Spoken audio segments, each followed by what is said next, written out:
Hey guys, it's Julia here, from That Hoppa Chick. Time for In My Mailbox. Yay! May or may not notice, I got a haircut. Yes! My sister cuts my hair. She's genius at it. Anyway, I'm sure you guys don't want to hear me talk about my hair, so I will talk about the books I got this week. From the library, I picked up Glimpse by Carol Lynch Williams, and this is a inverse novel, which I love. Lately I've been getting a lot of inverse novels. It makes me really happy because I love these things. I love the cover on this. It really reminds me of the Dark Water cover, which is over there somewhere. I'll be right back. It really reminds me of this cover.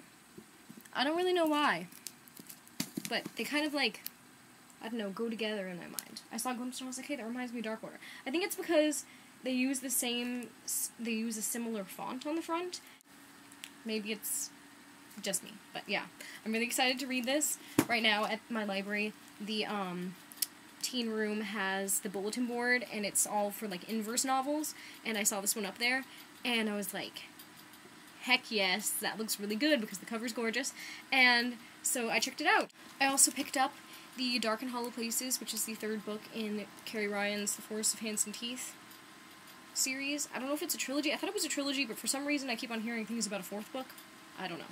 I wasn't a huge fan of the first two, but I have to read this one to figure out what happens. And I will say that Carrie Ryan's writing improved dramatically from the first book to the second book, so I'm hoping that this one's even better.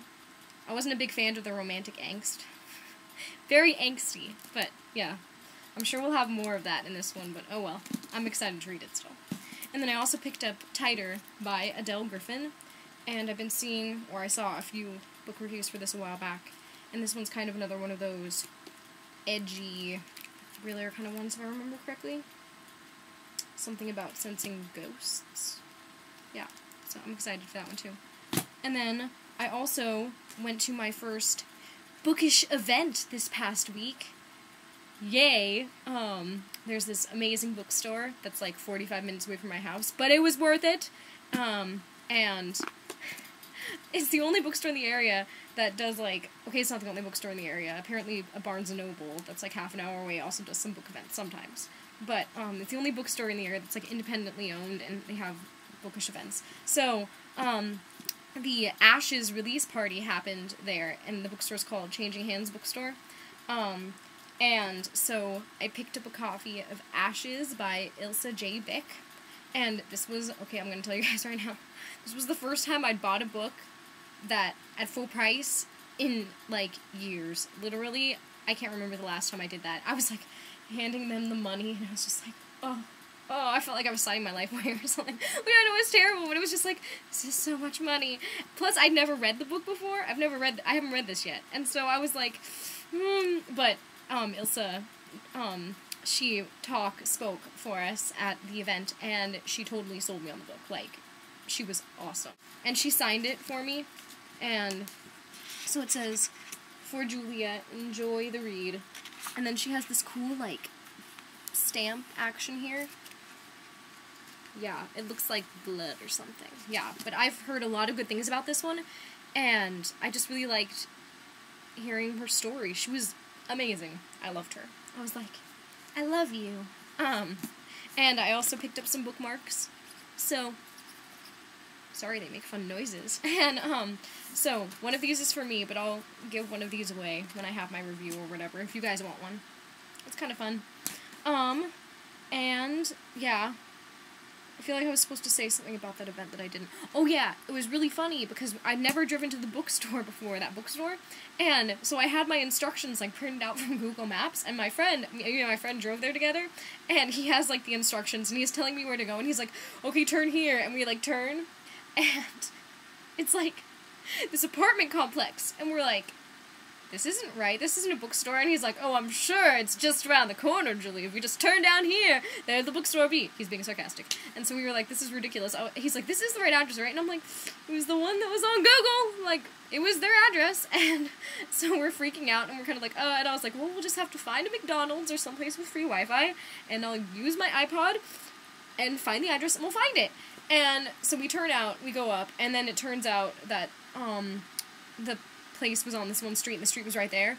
And so we turned, and it was right there in the shopping center, this bookstore. And so I was like, what the crap? Like, why is Google telling you to go into an apartment complex to get to the bookstore? Like, it made absolutely no sense, the instructions. I was like, fail, Google. And because we were like, because it makes so much sense to just drive through the apartment complex, break down the walls, and yeah, you'll get to the bookstore. It was just like, what?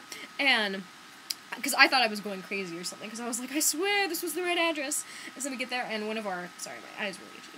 One of our teen librarians came too, and she was like, my instructions did that too, and I was like, I'm glad I'm not the only one. Yeah, I'll know for the future. So if anyone's going to Changing Heads bookstore in Tucson, no, Tempe, it was in Tempe, sorry, don't trust Google Maps. Okay, don't trust it. Yeah. And then I got one last exciting thing this week in the mail. So exciting. It's a iPad. It's so beautiful. It's so beautiful. I love it. I got one for school. And I got the pretty orange cover, see? Awake. I don't know what it just did.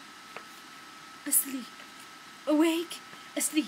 Okay, I'm gonna stop doing that. It makes me too happy. And I'm a super Lord of the Rings geek, as you guys know. So I got it engraved with a Lord of the Rings quote. My sister's idea. Well, it was her idea for me to do a quote from the Lord of the Rings, but I picked the quote. Yeah, so it says, "Not all those who wander are lost." J.R.R. Tolkien. Because I'm such a geek. I know, but it's beautiful, and I love it. And now, the best thing about this, I think, is that I now can have NetGalley stuff, see, on my thing. So, like this book right now, You Are My Only. There we go. Look, look. Okay, that's really fun. Now I'm just gonna, like, spend the whole time, like, flipping through the pages. I'm a retard. Okay. It makes me really happy, because I never liked doing NetGalley before, or I never get around to reading it, because I'm the kind of person who only reads, like, the physical copies, and so sitting in front of my computer and reading is, like, not fun for me. But now, I can read it on my fancy schmancy iPad, and I will actually get around to doing it. It makes me happy. Yeah. So, if anybody out there has an iPad and knows of any really cool apps, tell me in the comments, because I'm excited, and I don't know about anything about, like, apps and stuff. So, yeah. iPad makes fun clicking noises. So, that's what I got in my mailbox this week, you guys. What did you get? Bye!